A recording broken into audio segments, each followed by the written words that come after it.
जी। चलिए, पहले सबको हमारे तरफ से सॉरी, इसलिए मेरा मोबाइल जो है बैटरी डिस्चार्ज था। उस समय 6 बजे के था, थोड़ा लेट से जुड़े हम, लेकिन फिर भी अब आप लोग के सामने हम आए हैं, क्योंकि नया चीज़ से हमारे जितने भाई-बहन हैं बहुत घबराए हुए हैं। सर्वप्रथम लाइव से जुड़े हमारे जितने भी क्रांतिकारी साथी, भाई-बहन एवं हमारे कंधे से कंधे मिलाकर चलने वाले क्रांतिकारी गार्जियन, सबको मेरे तरफ से लाल सलाम पेश होता है। साथियों, कुछ दिन मैं देख रहा था, जो अपनी हियरिंग थी, हियरिंग के बारे में आज मैं आपके सामने आया हूँ और जो सच्चाई है, उसको रखने आया हूँ। जो कटु सत्य है, तो कहा जाता है कि जो अपना हियरिंग 14 तारीख को था, 13 को भी था और 14 को भी था। तो 14 के हियरिंग में क्या वस्तु स्थिति हुआ, उससे मैं आप लोग को अवगत कराना चाहता हूँ। साथियों, ज्यों ही इन किया गया, तो 14 तारीख को अपने चीफ जस्टिस ऑफ इंडिया का ओथ था। उस दिन कोर्ट जो है थोड़ा विलंब से, थोड़ा नहीं बहुत ही विलंब से बैठा। 12:30 बजे की कोर्ट, 1 बजे छुट्टी थी, तो हम लोग सारे लोग समझ गए थे, यहाँ की पक्ष और विपक्ष सभी के मन में था कि आज केस की सुनवाई नहीं होगी, सभी को था। और बात सही है, उस दिन जज साहब विदिन 1 मिनट 2 मिनट कर करके सारा केस को, हमारा 22 नंबर सीरियल पर केस था। कोर्ट भी उस दिन बदला हुआ था, कोर्ट 11 में सब दिन चलती थी, उस दिन 9 में चला। तो अजीबो-गरीब सा, मतलब ऐसा सामने सिचुएशन आया कि मतलब सडनली ऐसा भाप नहीं पाया आदमी। विपक्ष वाले भी अपने सीनियर एडवोकेट नहीं रखे थे। वो कुछ देरी पहले हमसे मिले कि सुरजीत जी, आज जो है लगता है सुनवाई नहीं हो पाएगा। तो मैं भी बोला बात सही है, जो आज होगा तो ट्यूसडे का डेट लेने की बात। देन उसी बीच सरकार के वकील देखिए आते हैं, और आने के बाद एक्चुअली प्रेयर उनको करना था 2025 कैडर रूल पे। साथियों, एकदम बारीकी से समझेंगे, उनकी प्रेयर 2025 कैडर रूल पे था। जो कैडर रूल लाया था, विज्ञापन को रद्द किया था। आज देखिए कितना सरकार का घटिया मंशा रहा कि 18 पे विज्ञापन लाया, 22 में, फिर 23 का कैडर रूल लाया, फिर दोनों को निरस्त किया। जब सिंगल बेंच डबल बेंच सब हार गया, तो हारने के बाद 23 में भी वहां वो हार रहा था, तो 25 ला दिया। और जब 25 लाया, तो 25 पर फैक्ट पर हमने भी रीट किया, गेस्ट पार्टी भी रीट किए। एक्चुअली बहस 25 पर ही थी कि पहले 25 को खारिज करना है। देखिए, सरकार खुद अपने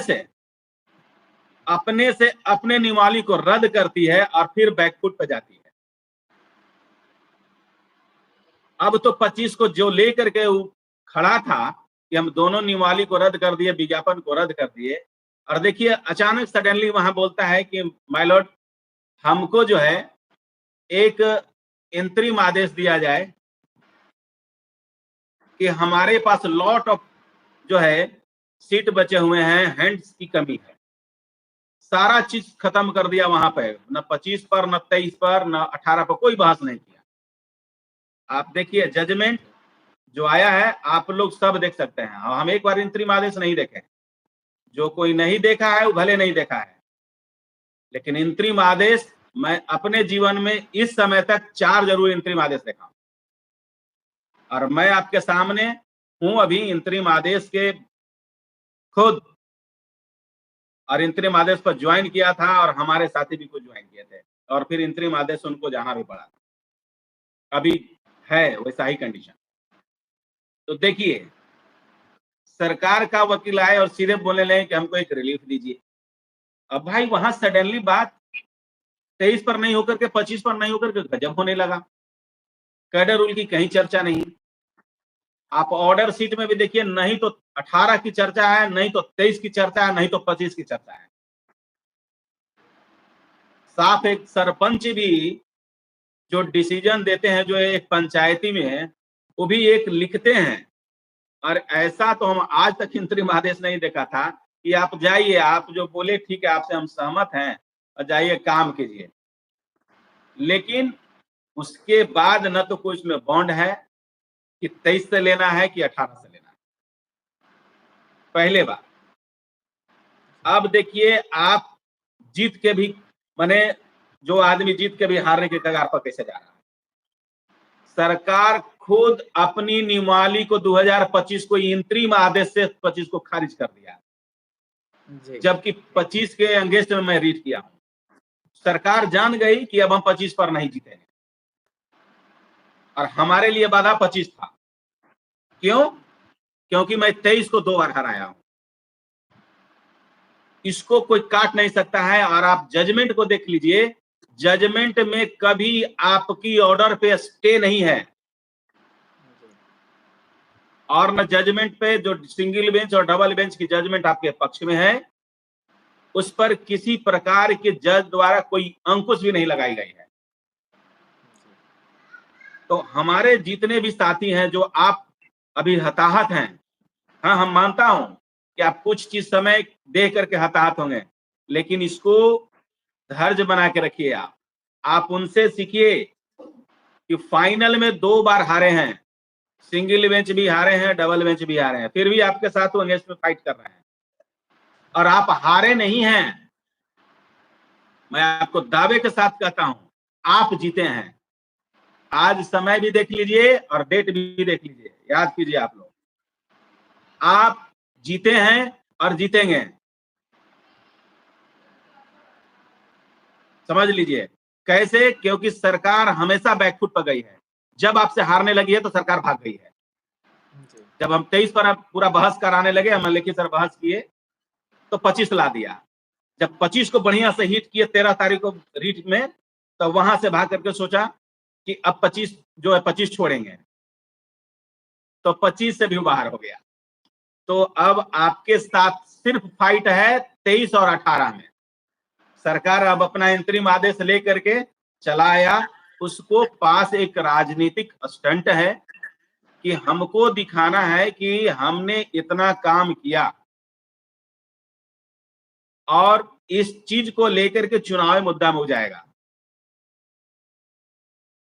और मैं आपको बता देता हूं कि इंतरिम आदेश बहुत बड़ी आदेश नहीं होती है, बहुत बड़ा बम नहीं है। इस बात को नोट कर लीजिए आप लोग। इंतरिम आदेश कोई ऑर्डर नहीं है, एट ए टाइम एक रिलीफ दिया जाता है। जज साहब ने क्या कहा है, आप उनकी ऑडियो को सुनिए बढ़िया से, और सुन करके आपको खुद लगेगा, जिव ही हमारे सम्मानवर्धन गौतम सर ने बहस किया कि 23 माइलोड रेट्रोस्पेक्टिव नहीं है, 23 का कैडर रूल, और 25 का कैडर रूल रेट्रोस्पेक्टिव है, तो आप समझिए कि 25 का कैडर रूल जो था आपको 23 से ज्यादा माने डेंजरस था, और उसको स्वतः खारिज कर दिया। एक छोटा सा मामूली चीज लेकर के स्वतः खारिज कर दिया। तो हमारे जो फील्ड में, हमारे जो सामने फाइट हो रही थी 25 के अति पे, अब 25 खत्म हो गया, क्योंकि उनको रिलीफ मिल गया, वो इंतरिम आदेश ले लिए थे। एक्चुअली जज साहब ने इंडिकेट किया और साफ साफ लिख भी दिया कि आपका जो प्रेयर था उसको मानते हुए मैं आपको रिलीफ दे रहा हूं, ठीक है, आप अपने काम कीजिए, सरकार के काम में हम बाधा नहीं डालना चाहते हैं। लेकिन उन्होंने बोला है कि फाइनल मैं इस रीट को और इस एसएलपी को दे करके मैं फाइनल इसको डिस्पोज करूंगा। आप पूरा बढ़िया से वीडियो सुनिएगा, तो आप समझिए कि केस बहुत मजबूत नहीं है, सिर्फ इसको लमड़ा करके इस तरह से किया गया है। अगर सरकार हमेशा देख रही थी, भगवान था उस दिन, विराजमान जज साहब को क्या लगा पता नहीं कि इंतरिम आदेश दे दिए, और जज साहब खुद बोलते हैं कि ठीक है, इनको काम है तो आप ठीक है काम कीजिए, लेकिन उन्होंने एक बात रखा है कि जिम ही मेरिट पर बहस होगी, हमारी एसएलपी पर बहस नहीं हुई है, पहली बात, और कैडर रूल पे बहस नहीं हुई है, दूसरी बात, और सरकार ने अपने से अपने नियमावली को स्वतः खारिज किया 25 को। अब उनको 25 पर फाइट करने की कहीं कोई अति मौका नहीं मिलेगा, क्योंकि एक बार रिलीफ मिल गया उनको। अब हम मजबूती से लड़ेंगे, और 23 को मैं हाई कोर्ट से खारिज किया, अब 23 और 18 में बहस होगी। कितना दिन भागेंगे भाई? कि जज साहब भी बात समझ रहे थे, अगर नहीं समझते तो भाई अलाउ कर देते।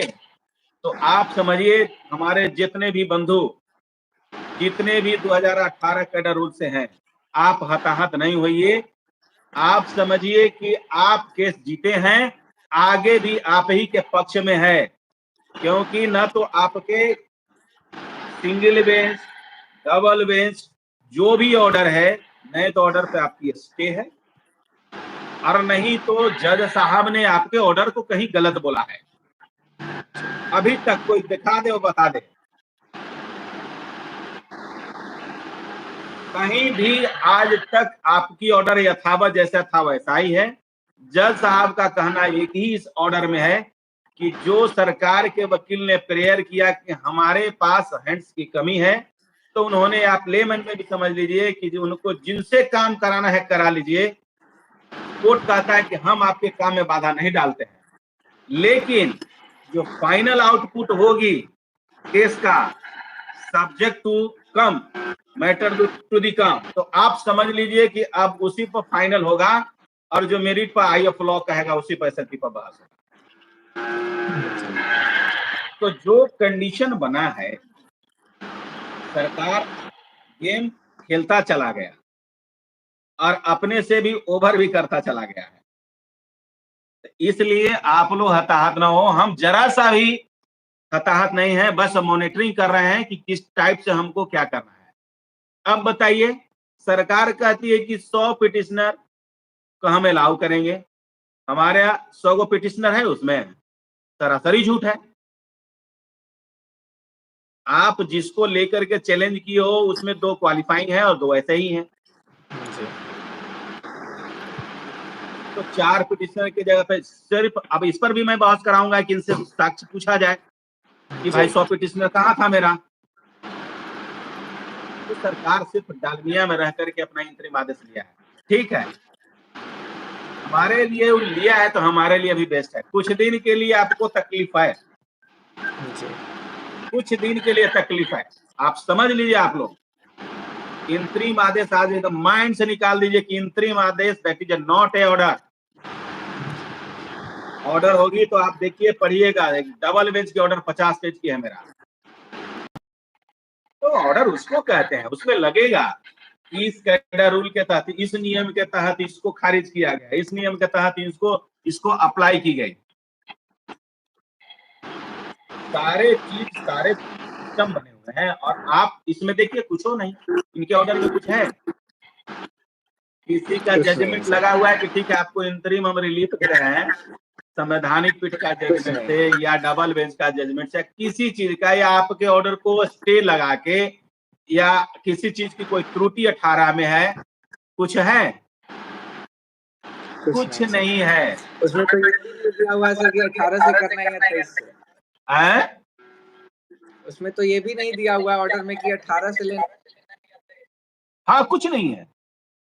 अब बताइए, 25 ला करके खत्म कर दिया आपने से, तो हमारा तो रास्ता एगो क्लियर किया, एकदम हम कॉन्फिडेंस है, हमको जीत हार अपने जगह पे है। लेकिन मैं सब आप लोग को आज चैनल के माध्यम से अवगत करा देना चाहता हूं, जितने भी भाई बहन फोन भी कर रहे हैं, और उनको भी बताना चाहता हूं कि आज के पहले आप फोन कभी नहीं किए 3 साल में। 3 साल में जो आज नए नए फोन कर रहे हैं, वो कभी नहीं हमारे प्रबुद्ध ग्रुप के साथ जुड़े हैं। और आज जरा सा कुछ हुआ तो सभी लोग जो है फोन, मैंने इतना, इसका मतलब कि वो सिर्फ कोने में बैठ करके देख रहे थे। मैं उनको भी बताना चाहता हूं, जब विकट परिस्थिति होती है ना, तब लोग गार्जियन के पास जाते हैं। पूरे बिहार में और इतना आदमी 10,709 पोस्ट की बहाली है, 32,000 की काउंसलिंग है, तो क्या 150 आदमी लड़ने के लिए तैयार है? मात्र हमारे साथ 150 आदमी। मैं धन्यवाद करता हूं अपनी टीम को, अपने क्रांतिकारी भाई को, नवीन जी को, सुजीत जी को, सुजीत जायसवाल जी को, सत्येंद्र जी को, शशिनंद जी को, ऋषभ जी को, रोहित बाबू को, राजेश जी को, फिरोज भारती को, समझ गए, उदय यादव को, अमन यादव को, ब्रिजलाल यादव को।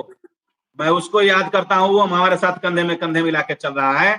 और जो आज अपने खाली अपना इच्छा के लिए, अपने मतलब की अति के लिए, फायदे के लिए जो फोन कर रहे हैं, आप समझ लीजिए ऐसा जिंदगी में कभी नहीं करना चाहिए। यही आपको 150 आदमी 10,000 के बहाली के लिए लड़ रहा है, 32,000 के भविष्य के लिए लड़ रहा है। कभी सोचे हैं?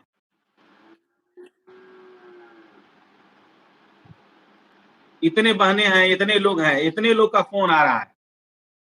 अरे धन्यवाद है वो आदमी क्रांतिकारी सदस्य को, सदस्या को, जिन्होंने अभी तक औरत होते हुए भी फाइट कर रही है।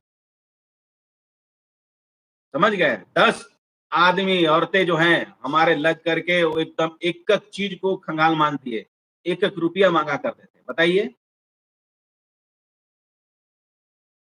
इसलिए मैं आपको बताना चाहता हूं, सभी लोग अगर मेरी आवाज को सुन रहे हैं, सभी लोग 2018 वाले एकदम प्रण कर लीजिए कि फाइट करना है तो दिल से फाइट करना है। सरकार को किसी भी हार में हराना है तो हराना है। सरकार कुछ नहीं कहेगा, अभी ज्वाइन कराएगा और इसको चुनावी स्टंट मानेगा, बाद में जो ही खारिज होगा तो कहेगा तो कोर्ट खारिज कर दिया, हमको क्या मतलब। समझ गए? वो अपने ऊपर नहीं लेगा। अभी दिखाना है उनको डेटा कि गवर्नमेंट ऑफ बिहार स्वास्थ्य विभाग में कितना किया, एजुकेशन डिपार्टमेंट में कितना किया। अब बाद में भाई हम क्या करेंगे? फाइट कर रहे थे, हार गए, हो गया काम खत्म। तो हमारा कॉन्फिडेंस है कि अभी एसएलपी पर जरा सा भी बहस नहीं हुई है और एक चीज को लगा दूंगा। अब सरकार को हम एक भी नहीं छोड़ेंगे, अब दिमाग में बना लिए हम लोग, क्योंकि सरकार सिर्फ झूठ पर झूठ बोल करके अतिकीस है। इस बार अमन लेखी सर खुद गुस्से में है कि कभी 23 लाओ, कभी 25 लाओ, कभी 25 को खत्म कर दो, कभी भाग जाओ फील्ड छोड़ करके, कभी इंतरिम आदेश पे आ जाओ। अरे भाई क्या है, एक आम आदमी भी फाइट करता है ना तो अपना स्टैंड पे रहता है। जैसे 18 कैडर वाले हमें अपने स्टैंड पे हैं। और एकदम मैं आपको बता रहा हूं, आई ऑफ लॉ पे हम आगे हैं। सिंगल बेंच जीते हैं, डबल बेंच जीते हैं, अभी मेरी ऑर्डर में एक खरोच भी नहीं है। हम अभी फाइट करेंगे और अच्छे तरीके से। आप लोग कोई हताहत नहीं हुई है। एक छोटा मोटा ऑर्डर लेकर के इंतरिम आदेश पर आप जरा सा भी डाइवर्ट नहीं हुई है। इंतरिम आदेश कोई बड़ी बताइए। तो मैं बताना चाहता हूं आप लोग को, इंतरिम आदेश कोई जजमेंट नहीं होती है। बैठ करके पंचायती जैसे किया जाता है, एक पंचायती जैसा कर करके एक रिलीफ दिया गया कि ठीक है भाई, आप एकदम समझिए लेमन में कि आप जाइए अपना काम कराइए। कोर्ट ने बोला जाइए अपना काम कराइए, हमको कोई मतलब नहीं है, आपके कार्य में मैं बाधा नहीं डालूंगा, लेकिन इसको मैं सुनूंगा और फाइनल जो आउटकम आएगा उस समय हम इसको डिस्पोजल करूंगा। तो ही वो तो वर्ड है, चाहे डिसमिस चाहे अलाउ। तो अभी कहां जजमेंट है? अगर ऐसा होता तो 14 अगस्त का फिर जो है अपना हियरिंग की डेट मिलती। इसलिए एकदम घबराने की कोई बात नहीं है। हमारे जितने भी प्रबुद्ध ग्रुप के लोग हैं, आपको जरा सा भी हताहत नहीं होना। और मुझे विश्वास भी है कि आप लोग सब प्रबुद्ध हैं और जानते हैं कि हमारे पक्ष में सब चीज है। और आपका नेतृत्व करता है, इतना आसान नहीं है कि किसी चीज में छोटा मोटा चीज लेकर के वो एक हार मान लेगा। कहाँ कुछ हार, कहाँ कुछ चीज भाई। न तो मेरी कहीं कैडर रूल की जिक्र है उस ऑर्डर में, नहीं तो हमको कहीं ऑर्डर के पे स्टे है, तो हम कैसे मानेंगे। इसलिए सभी लोग, पहली बात, आज बीटीएससी ने जो अति निकाला है इसमें भी कुछ लोगों को लगेगा। आप देखिएगा 2 महीने के बाद फिर बीटीएससी आपके लिए निकालेगा। मैं आपको बता देता हूं, कहां से जजमेंट लाएंगे वो। अब 25 छोड़ दिए, जब 23 पर हारने लगे थे तो 25 भी छोड़ दिए, तो अब तो हमको 23 पर फाइट करना होगा। और बखूबी 23 वाले लोग समझते हैं और सरकार भी समझती है कि मेरे पास क्या एविडेंस है। और लोग कहते हैं कि नौकरी में आ करके नहीं चले जाते हैं, तो आप समझ लीजिए पश्चिम बंगाल का उठा लीजिए, बिहार का 20-15 साल नौकरी करने के बाद मलिक रीजन में खत्म हो गए हैं लोग गलत तरीके से। और हम जो बैठे हुए हैं आपके सामने, हमारे पास भी वैसी एग्जाम्पल है, अभी मैं आपके सामने हूं। इसलिए इंतरिम आदेश पर जरा सा भी है तो नहीं करनी है, हम बहुत अच्छी तरीके से जानते हैं। इसलिए फाइनल बहस होने दीजिए, फाइनल बहस पर ही फोकस करनी है। जो 14 तारीख का हियरिंग होगा और उसके बाद जो भी है तो फाइट करेंगे हम सरकार से, हम तैयार हैं। बस आप लोग को जो है तैयार रहने की जरूरत है। किसी भी एंगल से सरकार को नहीं छोड़ा जाएगा। क्यों? क्योंकि मेरे पास उसकी सबसे बड़ी हथियार मेरे पास है। अब जज साहब को अगर कुछ लगता तो इसमें जरूर इंतरिम आदेश में एक आध वर्ड जोड़ देते, उनको भी कहीं कोई दिखाई नहीं दे रहा था। तो बस आप समझिए कि इंतरिम आदेश सिर्फ और सिर्फ सरकार को एक रिलीफ दिया गया है, कोई उसमें जजमेंट रहेगा, उसमें लगेगा जजमेंट। जैसे आप समझिए डबल बेंच में मंजूश्री के मंजूश्री का जजमेंट लगा है, पी महेंद्रन का लगा है, स्वामीनाथन का लगा है ना, कर्नाटका का लगा है, सारे का जजमेंट लगा है। जजमेंट लगेगा, आपका सुप्रीम कोर्ट में संवैधानिक पीठ की जजमेंट लगेगी कि कोई नहीं हटा सकता है, और हटाएगा तो संवैधानिक पीठ पर हम चले जाएंगे। बता देता हूं, इतना आसान तरीके से नहीं छोड़ देंगे हम, क्योंकि वही संवैधानिक पीठ की जजमेंट है। आप उसको कैसे काट देंगे 2 जज मिल करके। आज तक क्यों नहीं सरकार इस पर बहस किया हमसे, क्यों भागता चला गया। तो आप भाई बहन समझिए इस बात को, आप मजबूत हैं तभी कोई फील्ड छोड़ के बार बार भाग रहा है। समझने की बात है, कोई मैदान में है और बार बार खेल के बीच में से भाग जाना कायर के काम है कि नहीं है। तो सरकार ऐसा काम किया है। और एक बात सुन लीजिए, सरकार कभी नहीं जीती है। जेई में देखिए सरकार गलत तरीके से यहां पेश आया, जेई में हारा ना वहां। कल उनके नेता से मेरी बात हुई, पता है सुरजीत जी, बताइए गजब, हम क्या कहें पता नहीं, जबकि वो उनको सरकार यहां हरा दी थी किसी भी तरह से करके। अब एन में पीछे पड़ा हुआ है। तो हमारे पास तो भाई जजमेंट है, सिंगल बेंच, डबल बेंच, संवैधानिक पीठ की 4-4 जजमेंट है। अब उनके बूते की बात नहीं है जो काट देंगे तो वहीं पर रिव्यू कराएंगे, वहीं चैलेंज करेंगे।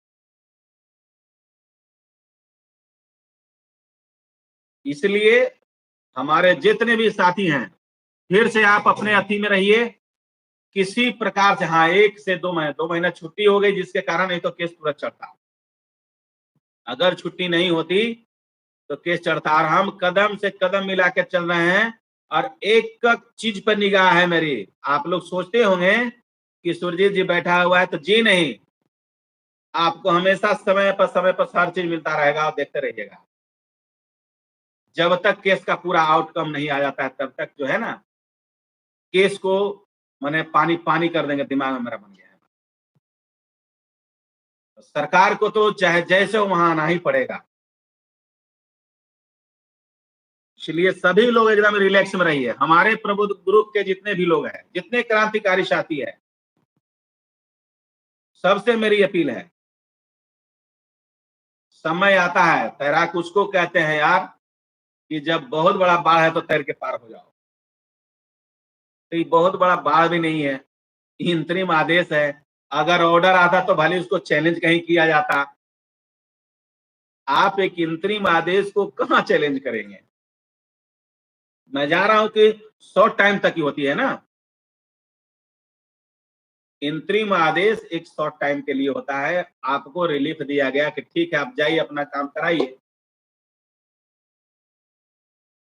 और इसमें सरकार को लगता है कि हम काम किए। अब सरकार को क्या मतलब है, अगर जो बाहर भी लोग हो जाएगा नौकरी से तो फिर उसको कोई मतलब नहीं हो, कहेगा कि भाई कोर्ट का मामला था, कोर्ट अपना काम किया। तो जो सही है, जो गलत है गलत है। इस बात को नोट कर लीजिए, सरकार अपने से गलत करते गया है और अपने से हर चीज को, नियम को बदलते भी गया है, वो अपने से हटाते भी गया है। इसलिए हमारी अब लड़ाई सिर्फ 23 और 18 क्लियर है। अब कोई किसी प्रकार के कोई इफबट नहीं है, बस 23 और 18 ज्वाइन कराएंगे तो हम मान लेंगे कि 23 है, क्योंकि 25 से तो विज्ञापन रद्द कर दिए थे। अब वो क्या जवाब देंगे, उनको खूब लपेटेंगे। सरकार के तो जो फजीहत करा देंगे कोर्ट में तो वो देखेंगे लोग, एक भी जवाब नहीं जुड़ेगा अगर अमन लिखित सब क्वेश्चन करना चालू कर देंगे। इस्तीफाक था, उसे कोई नहीं सोचा न समझा था कि भाई बहस भी करेंगे। बहस का कोई पार्ट भी नहीं था, बहस का पार्ट होता है भाई जी ही सम्मानवर्धन गौतम सर ने बोला है कि माइलॉर्ड 2023 का कैडर रूल रेट्रोस्पेक्टिव नहीं है, 2025 का कैडर रूल रेट्रोस्पेक्टिव है, जबकि मैं इसके अगेंस्ट में रीड किया हूं और रीड करने के बाद आज 45 नंबर सीरीज का उसमें टैग किया हूं। तो उन्होंने बोला ठीक है मैं समझ रहा हूं, यू आर राइट, आप जो बोल रहे हो सही है, बट सरकार क्या कर रही है कि हमारे काम में हस्तक्षेप अभी मत कीजिए, हमको रिलीफ दीजिए, हमको बहुत काम है। उनके कहने का जज साहब का यही काम था, तो टेम्पोररी बेसिस पे उन्होंने दे दिया। देन उसके बाद वो बोले कि हम जब उस पर आएंगे तो हम खुद सुनेंगे और सुन के केस को डिस्पोज करेंगे। इसलिए केस पर कोई बहस नहीं हुई है, आपकी ऑर्डर पे किसी प्रकार की कोई अंशपुष नहीं है, आपकी ऑर्डर यथावत है, आपकी ऑर्डर पे नहीं तो स्टे है, नहीं तो किसी प्रकार का कोई जजमेंट है, सिर्फ इंतरिम आदेश, इंतरिम रिलीफ है। और हम बहुत इंतरिम आदेश देखे हैं, इसलिए इसमें कोई घबराने की बात नहीं है। किन्हीं को कोई प्रश्न है तो आप पूछिए हमसे।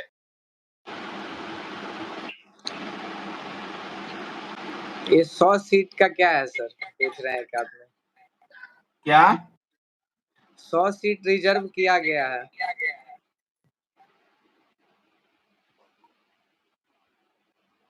100 सीट जो रिजर्व किया गया है वो देखिए एक तुगलकी फरमान होता है ना उसको कहते हैं। सरकार अपने से कह रहा है कि हम जो है 70 सीट हमारे पिटिशनर लोग हैं उनको भी माइलॉर्ड जो है ना, माने अंग्रेज जो चलता था ना चाल, वो सोचा कि सब जितना पिटिशनर है ना उसको हम रिलीफ दे देंगे तो केस लोग छोड़ देगा जी सर, दिमाग में यही है उसको। लेकिन इस बात को मान लीजिए आप लोग, मेरा जान चल जाएगा केस नहीं जाएगा। सुरजीत कुमार है आपके सामने वादा करता है, जब तक केस की आउटकम नहीं आ जाएगी, पूरा फुल एंड फाइनल डिसीजन नहीं हो जाएगा एसएलपी का, तब तक केस नहीं छोड़ेंगे। इस बात को आप नोट करें। हमको नौकरी से मलाल नहीं है, हमारे बहने से मलाल है। जो आपसे मैं कमिटमेंट किया हूं वो 110%, क्योंकि प्रबुद्ध गुरु के 142 सिपाही, 145 150 सिपाही मेरे साथ कंधे से कंधे मिला के चला है और अभी तक सारा वही काम किया है 32,000 वाहन के लिए। पहली बात। दूसरी बात, जो कहते हैं लोग, कुछ लोग कहते हैं कि केस को, तो मैं बता रहा हूं मैं केस अपना लड़ रहा हूं, मैं किसी का केस नहीं लड़ रहा हूं, मैं किसी को सलाह नहीं दे रहा हूं और न किसी को एडवाइस दे रहा हूं। मैं अपना केस लड़ रहा हूं, हमको जैसे लड़ना होगा, जिस वकील को रखना होगा रखेंगे, और जो जिनके पास जो है, अगर जिनको जिस वकील को रखना है रखिए, अपना लड़िए, अपने तरीके से लड़िए, कोई हमारी उसमें बाधा नहीं है और न आपको हम हस्तक्षेप करेंगे। इसलिए मैं जो लेके चला था, जिस पिटिशनर को, 2 पिटिशनर को लेके चला था, वो 2 पिटिशनर को लेके चल रहा हूं। और हमारे जो स्टैंड है वो क्लियर है। आज से नहीं, मैंने जब से अपना केस कोई किए हैं उस समय से स्टैंड क्लियर है। और पुनः मैं आपको बताना चाहता हूं, केस 18 ही जीतेगा, आप बांध के रख लीजिए इस बात। सरकार को कभी नहीं जीतने देंगे, लाख कितनों कर ले कुछ उपाय, नहीं तो उसके पास, मैं बता देता हूं ऋषभ जी, उसके पास अगर कुछ होता तो वो भी धाए धाए छोड़ता जैसे मेरे वकील छोड़ते हैं। वो भी अपनी जजमेंट में लगाता। सरकार जो एफिडेविट दी है, सेक्रेटरी जो एफिडेविट दी है, उसमें जजमेंट लगाते। पूछा गया था कि किस नियम के तहत, किस परिस्थिति में आपने ऐसा कदम उठाया है, कोई जवाब नहीं है। सारा चीज मैं पढ़ा हूं। तो आप जब आइए तब बदल दीजिए। जब आइए 309 की बात, कहां चला गया 309? आप आर्टिकल 309 को लेके आया था, 25 को लेके आया था, कहां चला गया? इस पर भी बहस कराएंगे। और वो लोग कोर्ट को खुद गुमराह किए हैं, सरकार का वकील जो है कोर्ट को खुद गुमराह किए हैं। बस कोर्ट को गुमराह करने के अलावा कुछ नहीं किया है, मैं आपको बता रहा हूं। और ये एक बात बोला गया है कि सत्य जो है ना, सत्य ही होती है। आप लाख कितनों छुपा लीजिए, वो छुपेगा नहीं। अरे हमको छुपने हम देंगे भी नहीं। रात में बात हुई थी जब वकील साहब से, उन्होंने बताया बहुत कि एकदम गलत तरीके से काम किया गया। अब इस चीज को एकदम नहीं छोड़ने की जरूरत है।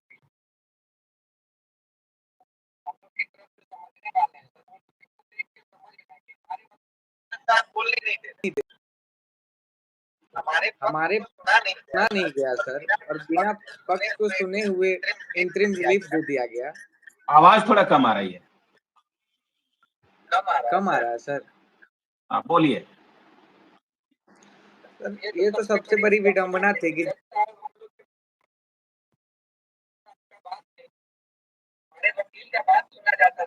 हाँ, एकदम सही बात। जिन्हीं वो बात लॉ पे जा रहे थे, जिन्हीं सम्मान वर्धन सर लॉ पे गए हैं, उन्होंने तुरंत उनको मना किया है कि भाई देखो तुम्हारा लॉ सही है। वो एक तरफ कह भी रहे हैं कि यू आर राइट, बट इसकी भी बात सुनो। इनका कहना है कि हमारा काम हैम्पर हो रहा है, तो ये अलग ग्रीवांस रख रहे हैं। मतलब कि इनका अलग चीज है और आपका अलग चीज है। तो आई ऑफ लॉ पे कभी नहीं काटा है बंदा, मैं आपको बता देता हूं अभी तक। और बखूबी हमारे विपक्षी भी समझ रहे हैं कि आई ऑफ लॉ पे कभी नहीं कोई आदमी हमसे जीता है वहां। और नहीं तो बतावे कि के मंजूश्री का गलत ऑर्डर है, तेज प्रताप पाठक का गलत है, बताए लोग, पी महेंद्रन का गलत है। एक एक चीज को रख दिया जाएगा सुनवाई में, क्योंकि अब आर पार की लड़ाई है सरकार से। अब कुछ नहीं सुना जाएगा। मैं खुद वहां खड़ा था सर के साथ। मैं सर को बोला कि जज साहब तो सुन ही नहीं रहे बात को, तो वो अलग रास्ते में जा रहे थे। हालांकि उनको सरकार को एक झुंझुना ही पकड़ा दिया है एक तरीके से, मैं आपको बता देता हूं। उसमें जब कोई ऑर्डर में किसी प्रकार की रिलीफ में किसी चीज को नहीं बताई गई है, तो आप समझिए कि एक तरह से वो झुंझुना पकड़ा दिया है। और आप 2 महीना तक इसको लीजिए और खेलिए। 2 महीना के बाद फिर जो है आना पड़ेगा वहां, समझ गए? इसलिए हमारे जितने भी लोग हैं, किसी चीज को, सरकार को जब डट के मुकाबला करना है तो करना है। हमारी लड़ाई सरकार से है, साफ है। क्यों? क्योंकि सरकार हमारे साथ धोखा किया है और सरकार बार बार आपको नहीं रखना चाहता है। तो तब तक लड़ो भाई बहन, जब तक आपका जितना ताकत है वो लगा दो सरकार के साथ। और आपके हाथ में हर चीज है, आपके हाथ में एक चीज है। आपके हाथ में लॉ है, आपके हाथ में मैंने समझ लीजिए कि पावर है। इसलिए लॉ आपके साथ है। अगर जो लॉ में काट देता तो आपको मैं साफ साफ बताता इस स्लाइड में कि आपके पक्ष में कुछ नहीं है। मैं बार बार बात को बोला हूं, सब दिन बोलूंगा। और आज भी बोलूंगा कि अगर एक भी मैंने ऑर्डर में कोई अति है कि 23 के मैंने अधि पे कैडर रूल पे रिलाई करता है तो बता दे, हम उस दिन मान लेंगे।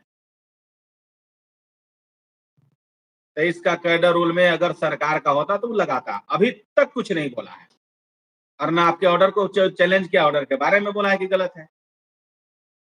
जज साहब भी कहीं नहीं अंकुश लगाए हैं। तो अब आ गए हैं मैदान में तो बढ़िया से लड़ेंगे ही लड़ेंगे। इसलिए अब 2 महीना सिर्फ गर्मी का छुट्टी के कारण उनको रिलीफ मिल गया है, नहीं तो केस तुरंत चलती। और किसी को, जो भी भाई बहन है मेरी बात को सुन रहे हैं, किसी को हताहत नहीं होना है। और ग्रुप में मैसेज में आती रहिए, टेलीफोनिक कम कीजिए आप लोग। और अगर लड़ना है तो कंधे में कंधे मिलाकर, अगर 18 वाले हैं तो एकदम कंधे में कंधे मिला के चलिए, 110% आप जीतेंगे, कोई नहीं रोकेगा आपको। इसी के साथ और किसी को कुछ कहना है तो कहिए। और 100 सीट की बात आप भूल जाइए आप लोग। ये सिर्फ वो जो है ना, एक लॉलीपॉप दिया जाता है ना, लॉलीपॉप दे रहा है कि मान लीजिए पिटिशनर जो लड़ रहा है उसको दे दिया जाए, उसमें भी बहुत तरह की घालमेल है। अगला बहस में हम ये बात रखवाएंगे कि किधर 100 पिटिशनर है, दिखाओ। वहां भी सरकार बैकफुट पर चली जाएगी। इसलिए इस सब पर ध्यान नहीं देना है। आप लोग ध्यान दें कि अब हम लोग 14 को फाइनल हियरिंग का डेट जो दिए हैं उस पर फोकस करनी है। आगे हम लोग को क्या करना है उस पर फोकस करनी है। और लड़ाई सरकार से है, किसी से नहीं है, लड़ाई सरकार से।